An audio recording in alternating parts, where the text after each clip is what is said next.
Hello everyone, welcome back to Allcarnews, and we're here with the 2026 Infiniti QX60, and we have quite a lot of changes for this model year. In addition to new paints, wheels, and front design, there's a lot of cool things going on with this updated QX60 to make it more competitive and fresh for the 2026 model year, and we'll get into that all in our full tour review. But in this video, of course, we're gonna go take this on a POV drive and see how it is out on the road and have a quick glimpse at this refreshed interior as well. Let's go hop in and get driving.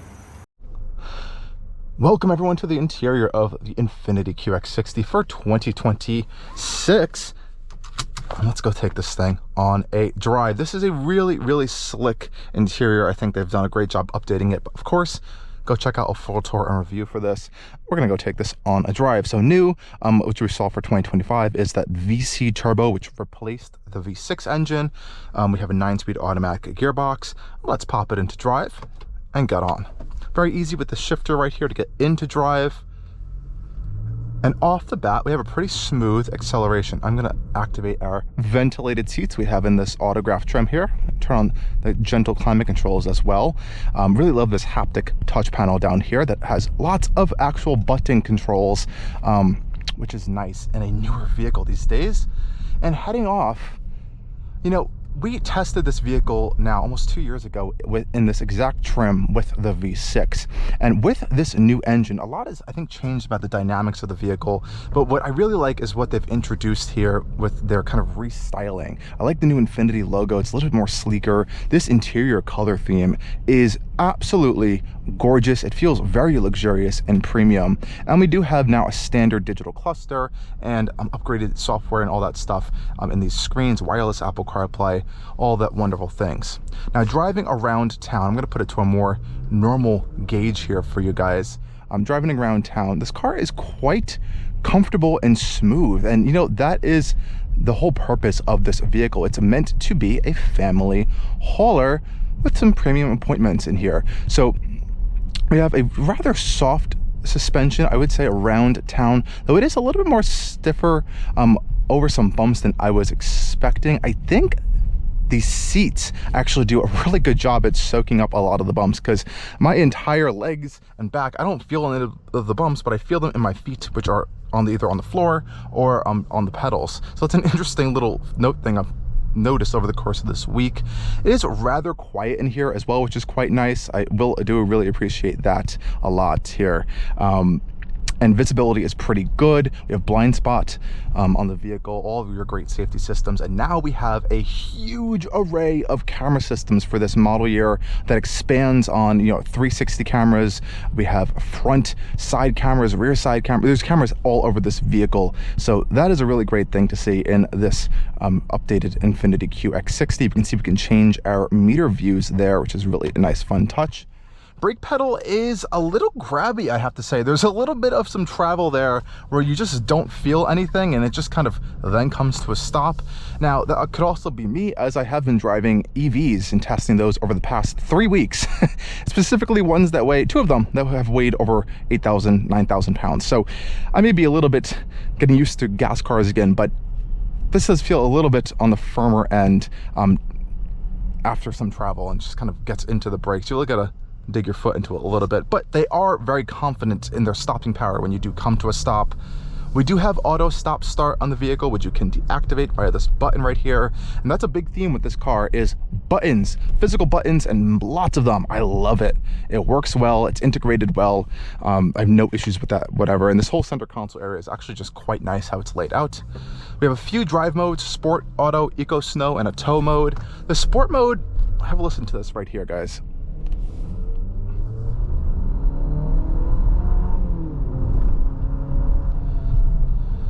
This engine is very interesting. It's in quite a few Nissan and Infiniti products, including the now outgoing Infiniti QX50 and 55. It's the 2-liter VC turbo engine. It's making around 268 horsepower, decent torque numbers, no CVT, thankfully. We have the 9-speed. But I'm not sure if this is the right engine for this vehicle. It just doesn't feel as refined as I was expecting. I kind of felt this a little bit with the 3-cylinder turbo in the Rogue, which uses a similar kind of technology here, minus 1 cylinder than this car, but I don't know, this transmission feels a little bit slow to shift. The engine feels like it really winds up really quickly, and the transmission's not really communicating as much as we would like with the engine. And a lot of these things that I'm saying I've experienced, really when I'm trying to just use the power. And thankfully, which is really cool though, that they have included on these screens here, is a gauge showing us what's happening with either this VC turbo system or our 4-wheel drive system. A lot of cool gauges here. So as you can see here, there's 2 compression ratios that the vehicle uses. There's the eco compression ratio and a power compression ratio, and it's literally moving the pistons to do so. And we also have a boost gauge there, which is fun, but I think in that process, there's a little bit of a disconnect between the acceleration in this vehicle, and I'll try to demonstrate that one more time. We're going to use auto mode this time because eco does tone down the throttle quite a bit. You really got to step into it to get power. Auto is supposed to kind of auto allocate this drive mode here. So let's go test that out here.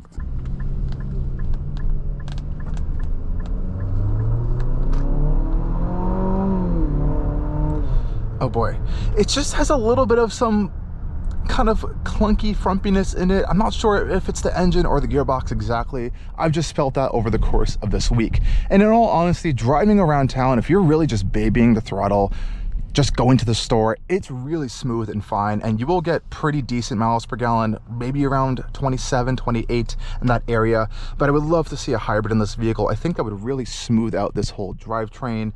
And you hear a little bit of some turbo whoosh coming from the passenger side here, but the sound is a little bit coarse from this engine. I almost want to say I missed the V6 just a little bit, but this is the only engine choice we have as of right now. Hopefully we see something new come down the road for this vehicle, because otherwise this interior and the design of this Infiniti QX60 for 2026 is quite tasteful. Okay, we're gonna head out onto the highway here. And another great thing about this updated QX60 is we have Google Maps integrated into the infotainment system and an absolutely colossal heads-up display that displays your directions there, which is actually quite nice. Now, of course, we do have wireless CarPlay and Android Auto, though those maps, at least with Waze, does not show up in the heads-up display, though Waze does show up in our digital cluster here, as does pretty much every mapping system, which is a wonderful new feature here. I really like that. But the Google Maps works well. I'm just testing this out for this vehicle to see how it works. Really easy, crystal clear, very sharp and smooth graphics as well. So I really like that. Now, out here on the highway, as we are in traffic, we might as well have a quick go at Infiniti's new ProPilot Assist 2.1. Now, this 2.1 system technically is supposed to enable a little bit of some hands-free driving in selected highway zones, and it's activated by this little blue button on the right-hand side of the steering wheel here. We have a facial infrared camera monitor staring at our eyes to make sure we're paying attention. So I'm going to press this button here. I'm going to set my speed right there, and it says ProPilot Assist has been activated. Now, in all honesty, I have driven this over quite a few highways this week of testing, and I have not experienced it being in a case of where it can do hands-free driving. They say it can. I've experienced it in other Infinitis. I'm not too sure why it's not doing it in this vehicle. I may just not be on a road where it's preset. And the great thing is on the highway, it is quite quiet and comfortable. The suspension softens up just a little bit, especially since we're on the smoother pavement style. And it's pretty well insulated actually in here, really generally quite quiet. We have a large panoramic glass roof with a sunshade, thankfully, and it can open. So that actually, when closed, makes it a little bit even more quiet inside of this QX60. I would say the windows, I'm getting a little bit of some wind noise from these colossal side mirrors, but it's just ever so slight. I'm really picking at things here. If there's anything that is loud and a little bit raucous, it's this powertrain in this engine. I have a lot of vibration coming through my leg if I have my foot on either the brake or the accelerator pedal. And if I have my hand just resting here, there's quite a lot of vibration from this center console that I honestly was not expecting. So that's really the only kind of stuff I've noticed in this vehicle. Otherwise, it's pretty quiet for passengers. Even as me as a driver, these seats are so comfortable. They feel like that zero gravity style seat that Nissan and Infiniti have been doing. It's just really plush. The semi-aniline leather is very high quality, it feels. And we have massage. So we have a few different massage options for the front passenger and driver. It isn't a true massage where you have a whole bunch of different individual air bladders that can really dig deep into your back. This is really just kind of moving the lumbar in and out in a few different areas. You can change the intensity, the speed, and you have 3 modes here from refreshing, lumbar, and relaxing. But it does provide a little bit of relief if you are driving on some longer road trips, to kind of just move your whole body around, get you moving a little bit when you can't move while you're driving. But otherwise, you know, this is a pretty comfortable vehicle. I think this is going to be a great road tripper still. This engine supposedly is going to be improving MPG over the previous V6. I'm not too sure if that's going to be the case. I haven't been getting the best fuel economy this week. There was one case scenario where I was able to get around 27 mpg, but that wasn't actually on a highway run. So I'd like to see, again, a hybrid version coming into this vehicle. I think that would be really great for the QX60 lineup and really expanding its offerings. So as you can see, over the past 100 miles, I have averaged 20.2 mpg. And in all seriousness, I would say about like 80% of that has been highway driving. So that isn't the best figure, and it's really just been me in this vehicle, no one else in it. So I could only imagine with, you know, 4 other passengers behind me and someone up front here. We'll see how that goes. But I think longer on highway runs, if you're not really flooring it and accelerating it, you're probably gonna get decent fuel economy here. But I was expecting a little bit more MPG out of this VC turbo 4-cylinder engine here. Okay folks, I have entered a piece of highway where it can do hands-free. So I am hands-free driving right now, and it's doing it pretty cool. You can see it has now this kind of unique bluer style finish on here. It's a little on and off style situation here. You can see it reactivated for this vehicle. I'm gonna press the button there. I guess you need your hands on to change lanes. But at least we got a little bit of a taste of this, you know, hands-free version of it. You can see everything turns blue, even in our heads-up display there, which is pretty cool. So I'm curious to see how long this can go for the hands-free system. It seems to be working on major interstates, which is interesting because I took this road and it didn't work the last time, which is a little interesting. But otherwise, when it does work as advertised, which is pretty nice. I like the graphics. You're very clearly in the system, which is nice. Some of these systems are a little bit confusing to see. Are you in hands-free mode? Are you in radar or cruise control? Are you in regular cruise control?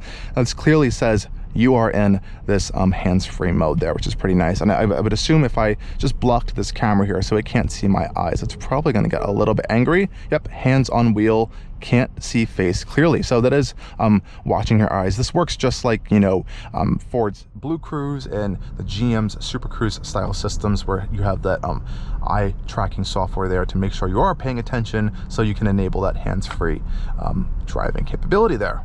Pretty cool, Infiniti.